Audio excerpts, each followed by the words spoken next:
ତମେ କୁହ ଗୁରୁ କରିବାକୁ କାହିଁକି ଚାହୁଁଛ?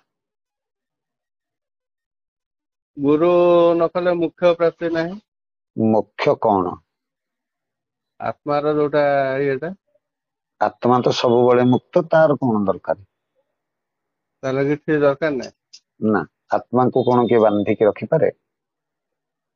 ନନଂ ଛନ୍ଦନ୍ତି ଶସ୍ତ୍ରାଣୀ ନନଂ ଦହତି ପାବକଃ ନଚ ଏବ କ୍ଲେଦନ୍ତି ଆପ ନ ଶୋଷୟତି ମାରୁତ। ଦ୍ୱିତୀୟ ଅଧ୍ୟାୟ 23 ନମ୍ବର ଶ୍ଲୋକରେ କୁହାଗଲା, ମାନେ ଆତ୍ମାକୁ କେହି ନନଂ ଛନ୍ଦନ୍ତି ଶସ୍ତ୍ରାଣୀ, କେହି ଆତ୍ମାକୁ ହାଣି ପାରନ୍ତି, ହଁ ଇଏ କରିପାରନ୍ତି, ଏଇ ଯୋଉ ପୋଡିବନି। ବିଚାର ଅଛି ଆଉ। ହଁ, ସେ ତ ଆଜ୍ଞା ମୁକ୍ତ, ସେ ତ ମୁକ୍ତ, ତାର ମୁକ୍ତିକୁ ଆଜ୍ଞା। ନିର୍ବାଣ କଣ ଦରକାର? ତମେ କାହିଁ ମୋକ୍ଷ କଥା ଚିନ୍ତା କରୁଛ? ଆଉ କଣ ଭାବିଛ ମନରେ? ଆଉ କଣ ଅଛି କୁହ? ଆଉ ଭାବିଥିଲି ଆପଣଙ୍କୁ ଭେଟ କରିବେଲି। ଆପଣଙ୍କୁ ତ ଭେଟ କଲି। ହୁଁ। ହୁଁ, ନାଇଁ ସେଇ କଥା ଟା ମୁଁ ଭାବୁଛି, କାରଣ ନାଇଁ, ତମେ ହୁଁ ଠିକ ରେ ଭାବି ପାରିନ ଏପର୍ଯ୍ୟନ୍ତ। ତୁମ ମନରେ ପ୍ରଶ୍ନ ଯାହା ଉଠିବ, ଆଜ୍ଞା ତାର ଧର ତୁମେ କହିବ ମୁଁ ଏବେ ଖାଇବି, ଆଜ୍ଞା କାହିଁକି ଖାଇବ? ପ୍ରଶ୍ନ ପଚାର, ତମେ ଏବେ କାହିଁ ଖାଇବ? ଆଜ୍ଞା। ଧରିନିଅ ଆଉ ଗୋଟେ ଲୋକ 7ଟାରୁ 8ଟା ଭିତରେ ଜଳଖିଆ ଖାଏ, ଗୋଟେ ଆଜ୍ଞା ଲୋକ ଦିନ 12ଟାରୁ 1 ଭିତରେ ଆଜ୍ଞା ଭାତ ତରକାରୀ ଖାଏ, ସନ୍ଧ୍ୟା ବେଳେ ଜଣେ ଚା ବିସ୍କୁଟ ଟିକେ ଖାଏ, ରାତିରେ ଟିକେ ଭାତ ତରକାରୀ ଖାଏ, କି ଯାହା ଖାଏ। ଆଜ୍ଞା। କିନ୍ତୁ ଜଣେ 5ଟା ବେଳେ ଭାତ ତରକାରୀ ସନ୍ଧ୍ୟା ବେଳେ ଖାଉଥିବ, ଜଣେ ଭୋର 5ଟା ବେଳେ ଭାତ ତରକାରୀ ଖାଇବ, ରାତି ଆଜ୍ଞା 4ଟା ବେଳେ ପଖାଳ ଭାତ ବାଇଗଣ ପୋଡା ଖାଇବ। ଏଇଟା ଅନ୍ୟମାନେ ଦେଖିଲେ କଣ ପଚାରିବେ ତାକୁ? ତମେ ଇଏ ଆଜ୍ଞା କଣ କରୁଛ? ସେ କହିବ ଖାଉଛି। ଆଜ୍ଞା କାହିଁକି ଖାଉଛ? ନା ଭୋକ ଲାଗୁଛି। ଆଜ୍ଞା ଭୋକ କାହିଁକି ଲାଗୁଛି? ନା ଏଟା ଶରୀରର ଆବଶ୍ୟକତା, ଶରୀର ଗଠନ ପାଇଁ ଖାଦ୍ୟର ଆବଶ୍ୟକତା। ଶରୀରରେ ଆଜ୍ଞା ଯୋଉ ଶକ୍ତି ଥିଲା, ଶରୀର ସରିଗଲା, ତେଣୁ ସେ ଖାଦ୍ୟ ମାଗୁଛି। ଆଜ୍ଞା ସେମିତି ତୁମେ ଗୁରୁ ଖୋଜୁଛ, କଣ ଆଜ୍ଞା ତମର ଆବଶ୍ୟକ? ଗୁରୁ ଆଜ୍ଞା ଗୁରୁ ଗୁରୁ କୋଉଠି ଅଛନ୍ତି, ଗୁରୁ ଅଛନ୍ତି କି ନାହାନ୍ତି ସେଟା ଗୋଟେ ଅଲଗା କଥା। ଆଜ୍ଞା ଆଜ୍ଞା ତୁମର ଗୁରୁ କଣ ଦରକାର କହୁନ? ତମର ପୁଅ ଦରକାର ମିଳିଲା, ଝିଅ ଦରକାର ମିଳିଲା, ସ୍ତ୍ରୀ ମିଳିଲା, ବାପା ମା ମିଳିଲେ, ଘର ଦ୍ୱାର ମିଳିଲା, ଅର୍ଥ ମିଳିଲା, ସମ୍ମାନ ମିଳିଲା, ପ୍ୟାଣ୍ଟ ସାର୍ଟ ମିଳିଲା, ସବୁ ତ ମିଳିଗଲା। ଗୁରୁ ଆଜ୍ଞା ଦରକାର କଣ? ନ ମିଳନ୍ତୁ। ଆଜ୍ଞା। ତମର ଗୁରୁଙ୍କର ଆବଶ୍ୟକତା ଟା କଣ? ତମେ କାହିଁକି ଗୁରୁକୁ ଖୋଜୁଛ? କାହିଁକି ମୁଁ ଭାବିଲି, କାରଣ ବହୁତ ଲୋକ କହୁଛନ୍ତି, ସାଧୁ ସନ୍ଥ ମୁଁ ମିଶେ, ସେମାନେ କହୁଛନ୍ତି ନାଇଁ ତୁ ଗୁରୁ କରନୁ ଆଉ, କୌଣସି ଦୀକ୍ଷିତ ହଉନୁ ଆଉ। ମୁଁ କହିଲି, ମୁଁ ତ ସେ ବାବଦରେ କିଛି ମୋର ଜ୍ଞାନ ନାହିଁ। ଯିଏ କଥା କହିଲେ ତାଙ୍କୁ ଗୁରୁ କଲନି? ମନକୁ ଯାଉନି। ମନକୁ ଯାଉନି, କଣ ତମ ମନକୁ ଗଲାନି? ଗୁରୁ ଯିଏ ଗୁରୁ ହଉଛନ୍ତି ବ୍ରହ୍ମା ଗୁରୁ ବିଷ୍ଣୁ ଗୁରୁଦେବ ମହେଶ ଗୁରୁ ସାକ୍ଷାତ ପରମ ବ୍ରହ୍ମ ତସ୍ମೈ ଶ୍ରୀ ଗୁରବେ ନମଃ। ହୁଁ ଭାଗବତରେ କହିଛି, କିନ୍ତୁ ହୁଁ ଦ୍ଵିତୀୟ ଗୋଟେ ଜିନିଷ ହଉଛି, ଗୁରୁ ଯେ କାଷ୍ଠ କରନ୍ତି ଚନ୍ଦନ, ସେଇ ହୁଁ ଜିନିଷ ଟା ମୁଁ ଖୋଜୁଛି। ଗୁରୁ ଏଭଳି ଯେ କାଠକୁ ବି ଚନ୍ଦନ କରିପାରିବେ। ହୁଁ ହୁଁ ହୁଁ ହୁଁ ହୁଁ। ସେଇଟା ତୁମର ମୁଖ୍ୟ କଥା। ଆଜ୍ଞା ତାର ଅର୍ଥ ହେଲା, ଯିଏ ସତ୍ୟାନୁସନ୍ଧାନୀ, ଆଜ୍ଞା ଯିଏ ସତ୍ୟର ବାହକ ବା ସତ୍ୟର ଧାରକ, ସେଇଭଳି ଜଣେ ଉତ୍ତମ ମଣିଷ, ଯିଏ ମର୍ଯ୍ୟାଦାବନ୍ତ, ନ୍ୟାୟବନ୍ତ ଏବଂ ସମଦୃଷ୍ଟି ସମ୍ପନ୍ନ, ସମାଜର ଆଜ୍ଞା ସମସ୍ତଙ୍କୁ ଈଶ୍ୱର ପରି ଦର୍ଶନ କରେ। ଆଜ୍ଞା ଜଗନ୍ନାଥଙ୍କ ମନ୍ଦିରରେ ଯୋଉମାନେ ଦର୍ଶନ କରନ୍ତି, ସେମାନେ ସାଧାରଣ ଜନତା, ଭକ୍ତ ବି ନୁହଁ। ଆଜ୍ଞା ଶ୍ରଦ୍ଧାଳୁ ମଧ୍ୟ ନୁହଁ। ଆଜ୍ଞା ଲକ୍ଷ ଲକ୍ଷ ଭକ୍ତ ଜନତାଙ୍କ ଭିତରେ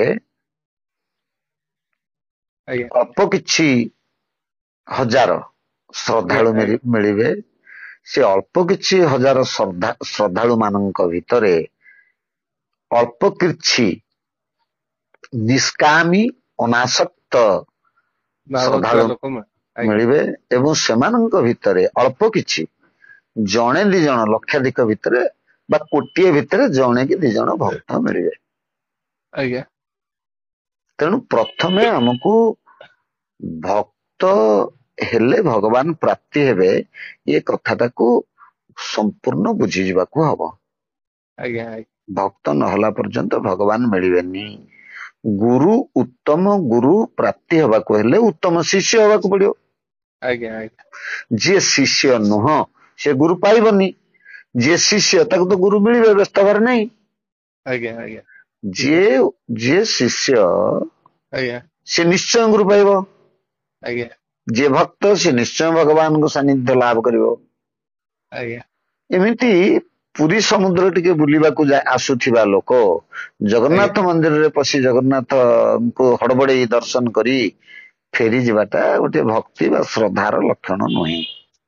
ଆଜ୍ଞା କେବଳ ଶ୍ରୀ ଜଗନ୍ନାଥଙ୍କ ମୁହଁକୁ ଚାହିଁ ବସିବା ପାଇଁ ଏବଂ ପ୍ରଭୁ ଶ୍ରୀ ଜଗନ୍ନାଥଙ୍କ ପାଦ ତଳେ ବସିକିରି ତାଙ୍କରି ନାମକୁ ହୃଦୟରେ ଧାରଣ କରି ସ୍ପନ୍ଦନ କରି ମା ସୁଭଦ୍ରା କାମ୍ପିଲ୍ୟ ବାସିନୀ ପ୍ରଭୁ ଶ୍ରୀ ଜଗନ୍ନାଥ ଆଜ୍ଞା ଏବଂ ପ୍ରଭୁ ଶ୍ରୀ ବଳରାମ ଧୋନି, ପ୍ରଭୁ ଶ୍ରୀ ଜଗନ୍ନାଥ ଜ୍ୟୋତି ଆଜ୍ଞା ଏବଂ ମା ସୁଭଦ୍ରା ହେଉଛନ୍ତି କମ୍ପନ। ଆଜ୍ଞା ଏ ମନୁଷ୍ୟ ଦେହରେ ତିନିଟା ଜିନିଷ ସୃଷ୍ଟି ହୁଏ। ପ୍ରଥମ ଆଜ୍ଞା ହେଲା ଜ୍ୟୋତି, ତାପରେ ଧ୍ୱନି, ଆଜ୍ଞା ତାପରେ କମ୍ପନ। ଆଜ୍ଞା ତମର ହାର୍ଟ ବିଟ୍ ଚାଲୁଛି ଧକ୍ ଧକ୍ ଧକ୍, ସେଟା ଆଜ୍ଞା କମ୍ପନ। ଆଜ୍ଞା ନିଶ୍ୱାସ ଯୋଉ ଚାଲୁଛି ସେଇଟା ଗୋଟେ ଶବ୍ଦ କରୁଛି। ଆଜ୍ଞା ଘୁଙ୍ଗୁଡି ବି ହଉଛି ରାତିରେ, ସେ ଗୋଟେ ଶବ୍ଦ ହଉଛି। ଆଜ୍ଞା ତେଣୁ ନିଶ୍ୱାସର ଯୋଉ ସ୍ୱର ଅଛି ସେ ସ୍ୱରଟି ହଉଛି ଧ୍ୱନି। ଆଜ୍ଞା ଏବଂ ଆଉ ଗୋଟିଏ ହଉଛି ଜ୍ୟୋତି, ଯାହା ତୃତୀୟ ନୟନରେ ଆଜ୍ଞା ଚକ୍ରରେ ଦର୍ଶନ ମିଳେ। ଏ ଆଜ୍ଞା ତିନୋଟି ଜିନିଷକୁ ଯିଏ ଅନୁଭବ କରିବ ସିଏ ହବ ଶିଷ୍ୟ। ଆଜ୍ଞା ଆଗେ ଅନୁଭବ କରିବ ଏଇଟାକୁ ସେ, ଆଜ୍ଞା ତାହେଲେ ହବ ସେ ଶିଷ୍ୟ। ଆଜ୍ଞା ତା ମାନେ ସ୍କୁଲରେ ନାଁ ଲେଖେଇଲେ ଜଣେ ଭଲ ପାଠ ପଢିବନି ଯଦି ନିୟମିତ ସ୍କୁଲକୁ ଯିବନି ବା ବହି ପଢିବନି ବା ଅଭ୍ୟାସ କରିବନି କି ସଂଘର୍ଷ କରିବନି, ତାହେଲେ ଆଜ୍ଞା ସେ ଭଲ ଶିଷ୍ୟ ହେଇପାରିବ ନାହିଁ। ଆଜ୍ଞା ଗୋଟିଏ ଶିଷ୍ୟ ହବାକୁ ହେଲେ ଶିଷ୍ୟଟିକୁ 10 ନିୟମରେ ଶାସିତ ହବାକୁ ପଡିବ।